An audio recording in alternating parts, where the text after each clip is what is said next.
wrote the book on how to come for your neck.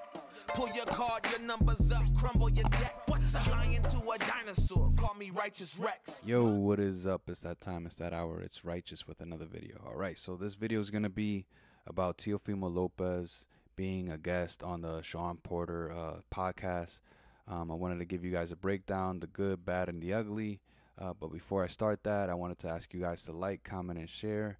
It helps with the channel for more visibility.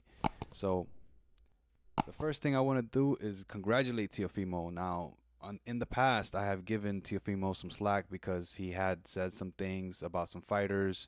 But now we're moving into the future, and you know, at first I wasn't really happy with his attitude and how he was carrying himself. He seemed a little salty. This was before his win that he had this year.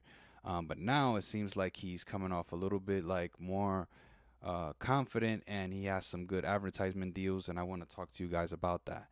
And it's also good for future fighters like Ryan Garcia, you know, Boots, Ennis, any of the young guys that are coming up. I think that's really cool. But let's get into some of his advertisement deals. So he said that he made a deal with Nesquik, which is the chocolate company that everybody used to drink back in the days when they were a kid and stuff like that. And now he's making it more about the kids. He wants to come off more as an example to all the kids and whatnot. And then number two, he turned down a six-figure deal with OnlyFans. He said he's standing on business. He's not trying to get into no thing that has to do with adult content. And he's saying that he doesn't need their business. To be honest, I think that it's a good look for him. I've seen other athletes do it, but I think that at the same time, we all know that the OF community and stuff like that all started from adult content, so it's a kind of a good choice.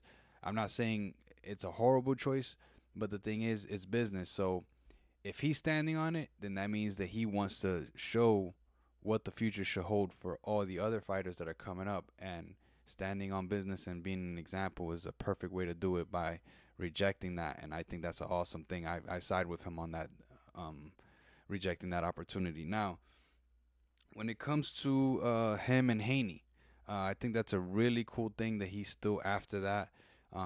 Haney is in his division. He has all the titles. So of course, Teofimo's going to go after that. He's going to be like, yo, that's what I used to have. You know what I'm saying? That should be my titles, you know? And it's coming from 135, which is where Teofimo got his bread and butter. Like that's how he beat Loma. Same thing happened with Haney. He beat Loma. So now it's like, you guys got to meet.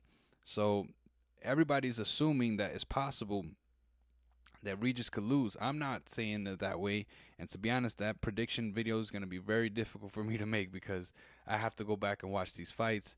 And it's next Saturday. So the clock is ticking. But yeah, anyway, he tried to offer him a deal for him to fight Haney in Vegas, which is cool. He said he was trying to do it on Super Bowl weekend.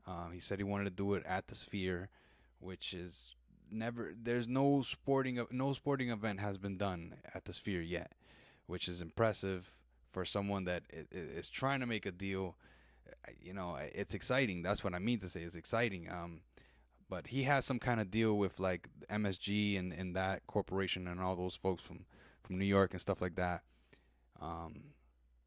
Props to him. The fact that he came to him with that deal was amazing. But the flip side to it is that Haney rejected, and he said, look, you're still associated to such and such, which I think he means Bob Arum. So he's like, yo, I don't really want to mess with you. I'm my own boss. I do my own thing. I got my own bag. I know how to approach these guys, and I got my own percentages. I don't need that. No, thank you. And then Teofimo was like, nah, I'm not even trying to come at you like that. I'm trying to do it like how Terrence Crawford and Errol Spence did it. You know, with Terrence Crawford having Black Prime and whatnot as his promoter, and then going in as a boss, you know, just the same way Errol Spence does it. They've got their own bags. They come together, and they're just like, you know what? Let's just do this. How we gonna do it? Let's cut the percentages us, and let's figure it out with our team. And I think Haney is not so comfortable with that yet until there's no one left. You know what I'm saying? At the 140 division, Haney dropped those titles already. he relinquished those titles, so they're not really associated to him anymore like that.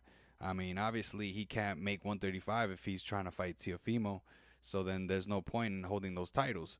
But at the end of the day, the man that beat the man is still Haney.